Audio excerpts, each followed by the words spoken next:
Olá, pessoal. Eu sou o professor Sérgio Lorenzato, trabalho nessa Faculdade de Educação há 42 anos com educação matemática. E hoje nós estamos aqui reunidos porque é um dia muito especial, um dia de homenagem, uma homenagem aos nossos colegas. E eu tenho que inicialmente agradecer o privilégio que me foi dado pela atual diretoria, através da professora Dirce Van e da professora Débora Maza. Dirigir a palavra aos colegas é sempre um grande privilégio, especialmente nesse dia em que comemoramos as boas-vindas àqueles que chegam, os ingressantes, sejam eles professores ou funcionários. E também mostrar o nosso reconhecimento e agradecimento àqueles que se aposentaram, que se vão. E por que escolhemos outubro? Porque outubro é um mês muito fértil para a Unicamp. Veja bem, outubro já contém o Dia da Criança, o Dia da Padroeira e o Dia do Funcionário Público. Mas na história da Unicamp, o dia 5 de outubro de 66 foi o dia do lançamento da pedra fundamental da Unicamp. E no dia 22 desse mesmo mês, outubro, foi nomeado o nosso primeiro reitor, professor Dr. Zeferino Vaz. A Faculdade de Educação foi criada em 72, portanto, ela faz 44 anos. Em 67, começou a sua história. Um grupo de professores e alunos de uma escola de ensino médio de Campinas pediu uma audiência ao nosso reitor pedindo a instalação da faculdade que poderia formar professores. Ele prometeu que em 69 isso poderia acontecer. Na verdade, em 69, ele conseguiu a aprovação dos estatutos da Unicamp, incluindo a existência da Faculdade de Educação, perante o Conselho Estadual de Educação. Era uma trajetória legal necessária. Em 72, de fato, a faculdade foi, sim, instalada com 27 docentes, inicialmente. Eu estava ali, tive o privilégio de estar ali, entre os 27 aprovados pelo Conselho Estadual de Educação. Em 74, nós instalamos o curso de Pedagogia. E em 75, o mestrado, que veio acompanhado do reconhecimento dos cursos de licenciatura em Física, Química, Matemática, Ciências Biológicas e Ciências Sociais. E em 80 instalamos o doutorado. Em resumo, foi isso. Ao longo dessa trajetória, nós tivemos alguns eventos interessantes, pontuais. Por exemplo, o primeiro curso noturno lançado pela Unicamp foi da Faculdade de Educação. Tomou a dianteira e mostrou sobre o que pensava a respeito disso. Em seguida, tivemos dois eventos muito interessantes e importantes. Recebemos o acervo do professor Maurício Strattenberg e depois o acervo do professor Mal Batahan. Esse Mal Batahan, para mim, teve uma influência muito direta na minha área, né, de educação matemática. E ele escreveu O Homem que Calculava, que muita gente comprou, leu, gostou, aprendeu muita matemática com ele. Atualmente, a Faculdade de Educação tem cerca de 100 docentes, 40 grupos de pesquisa, em 10 linhas diferentes de pesquisa, e 200 projetos financiados, alguns de alunos, outros de professores. Nesses 44 anos de história, nós tivemos 12 páginas bem distintas. Cada página foi escrita por uma diretoria. 12 diretorias, 12 páginas. Mas, anote bem, falta uma página nessa história. Falta uma página nos registros da história da Faculdade de Educação. Para isso, vamos voltar um pouquinho. Em 69, a faculdade foi criada por causa da aprovação dos estatutos, como eu falei. Em 70, o reitor convidou um educador, um grande educador, que ele já conhecia, já se conheciam os dois. Esse educador recebeu a missão de preparar a estrutura, a criação, o plano diretor, mas não de uma faculdade de filosofia, ciências e letras, como era comum na época. O doutor Zeferino, reitor, ele pediu para esse educador que preparasse a instalação de uma escola de formação de professores, que primasse pela excelência, de tal maneira que não houvesse reclamação, não houvesse nenhuma falha, que fosse a melhor escola de formação de professores do Brasil. E esse educador, ele tinha só 40 anos de idade. Digamos, 20 anos de experiência. Ele já tinha sido diretor de 3 diferentes escolas de aplicação. Londrina, Brasília, onde eu o conheci. E Rio Claro, porque a Faculdade de Filosofia, Ciências e Letras de Rio Claro era, na época, anexada à formação da Unicamp. Depois a população não concordou e ela se desligou. E aí então criaram uma independente aqui. Mas antes de falar quem é, de revelar essa pessoa, esse educador, eu queria dizer quem eram os colegas de trabalho dele, com quem que ele trabalhou bastante em Brasília. E provavelmente também deve ter aprendido muita coisa com eles. Eu não vou comentar os nomes, porque os nomes na educação brasileira dispensa comentários. Anísio Teixeira, ministro da Educação. Darcy Ribeiro, o reitor da UNB. Paulo Freire. Lauro de Oliveira Lima. Zeferino Vaz.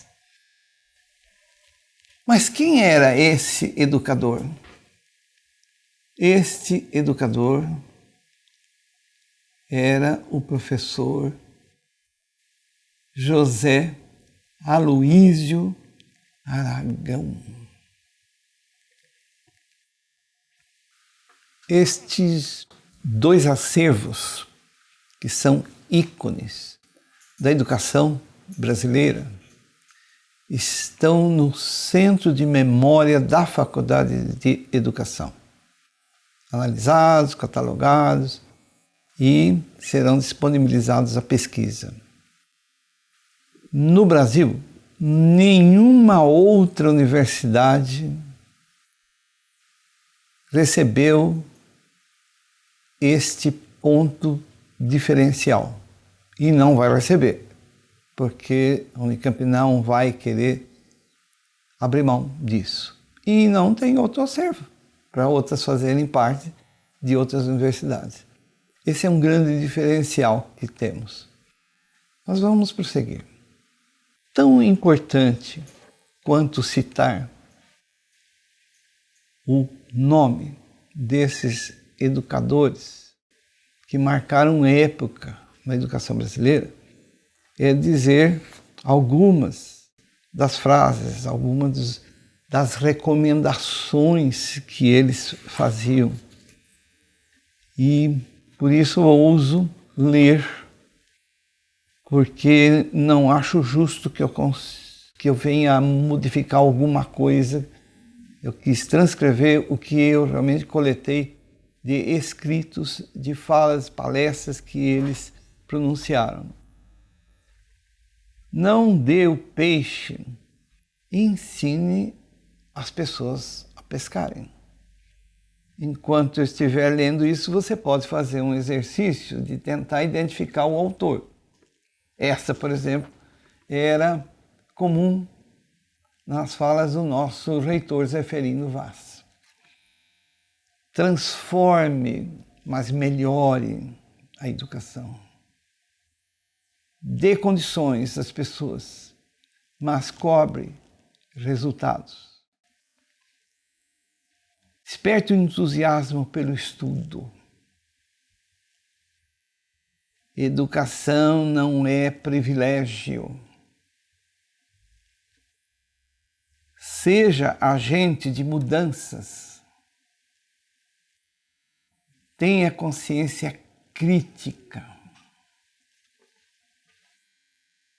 Para ser professor é preciso ter fé.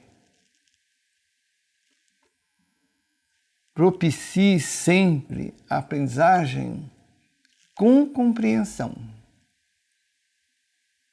Eu sei que cada frase dessa demanda muita reflexão, mas ela pode te transformar. Vamos continuar. Reflexão e ação sobre a realidade. Pesquisar e transformar. Essa eu quero explicar o que ele quis dizer com isso. Que é importante incluir a pesquisa na universidade. E que essa pesquisa levasse à transformação. Não poderia ser uma pesquisa que parasse assim que apresentasse os resultados a que se conseguiu, mas que ela causasse transformação. Outro, tenha compromisso com o seu povo. Goste do que você faz. Tenho um grande amor pela missão do magistério. Eu poderia continuar horas, mas eu queria mostrar a vocês, com essas frases, o que pensavam essas pessoas e em que meio que o professor Aragão, o nosso idealizador da nossa faculdade, com quem que ele convivia e quais eram as contribuições de reflexão que essas pessoas deram, o que elas acreditavam, o que elas recomendavam, propunham. Eu tive o privilégio de conhecer o professor Aragão na UNB. Eu era professor da Faculdade de Educação, do Instituto de Matemática, responsável pelo estágio supervisionado, pela prática de ensino, e os formandos, os licenciandos, iam até o centro de ensino médio da própria universidade para exercitar-se no começo da sua atividade de professor. E eu o conheci como coordenador em 67, 68, lá dentro da Universidade de Brasília. E um dia ele me disse: professor, está na hora de fazer a pós-graduação. E eu questionei um pouco e ele me disse: se eu precisar, posso ser o seu orientador. Uma semana depois é que caiu a ficha, eu percebi que proposta que ele havia me feito, né? De continuar a vida. Naquela época, muita gente pensava o seguinte: bom, eu terminando a universidade, eu não preciso estudar mais. Eu fiz o mestrado lá, por causa dessa abertura dele. E em seguida, ele se mudou de lá para Rio Claro e depois para Brasília. para poder trabalhar aqui na faculdade. E eu passei ainda um ano na Federal de São Carlos. Mas essa é outra história. Vamos continuar.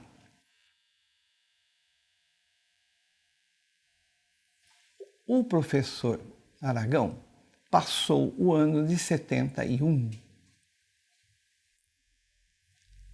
elaborando a estrutura da faculdade que hoje nós temos. O professor Zeferino Vaz era muito exigente e pedia sempre informações a ele, como estava andando o processo. Nesse meio tempo, ele também, o professor Aragão, também fazia convites, ele selecionava o corpo docente. Assim, ele convidou o professor José Dias, que depois foi diretor da faculdade, anos depois, pró-reitor de pesquisa, de pós-graduação nessa instituição. E a professora Eda Coutinho Barbosa, por exemplo, ela tem um convite escrito, assinado pelo professor Aragão. Ele ia pensando o corpo docente, e tive o privilégio dele me incluir nesses convites. E todos nós estávamos, então, preparados para o ano 72, então estarmos aqui, primeiro ano da faculdade. E acontece um evento que criou um grande vazio para nós todos. Para a família, para o reitor, para nós professores. O professor Aragão faleceu num desastre de automóvel em janeiro de 72. O próprio reitor ficou em grandes dificuldades, tanto que ele não nomeou um outro diretor. Ele sabia quem ele tinha escolhido e ele procurava alguém com o perfil do professor Aragão. E por não encontrar, ele, muito hábil, que sempre foi, ele nomeou um professor que vinha trabalhando também na época, com o professor Aragão. Mas ele designou esse professor para responder pela direção. E tivemos 12 anos, então, isto é, 4 anos na direção do professor Montezuma, professor Marconi Montezuma, 4 anos de direção, depois mais outros 4, e mais outros 4, 3 diretores, os 3 filósofos, ex-teólogos, ex-sacerdotes. E a Faculdade de Educação teve, então, uma página marcada por, vou chamar assim, filósofos. E eu pergunto, então, hoje, e venho me perguntando há muito tempo, como teria sido a Faculdade de Educação da Unicamp, dirigida pelo professor Aragão, com toda aquela proposta de mudança, de novidade, de inovação. Não sei responder isso, acho que ninguém consegue. Mas eu tenho certeza de que, mesmo ele não estando aqui, gerenciando os primeiros anos da faculdade, ele deixou uma herança para a própria faculdade. E, mesmo porque essa página que ele escreveu é página que corresponde a um alicerce de uma casa. Pode não aparecer, mas é o que garante a estrutura. Fica aqui feito o registro desse fato e o nosso reconhecimento e agradecimento. Nossa homenagem e uma justa homenagem a algo que foi feito e que geralmente não aparece. nesse dia muito especial de homenagens. Por isso que nós temos motivos muito especiais para comemorar a data de hoje.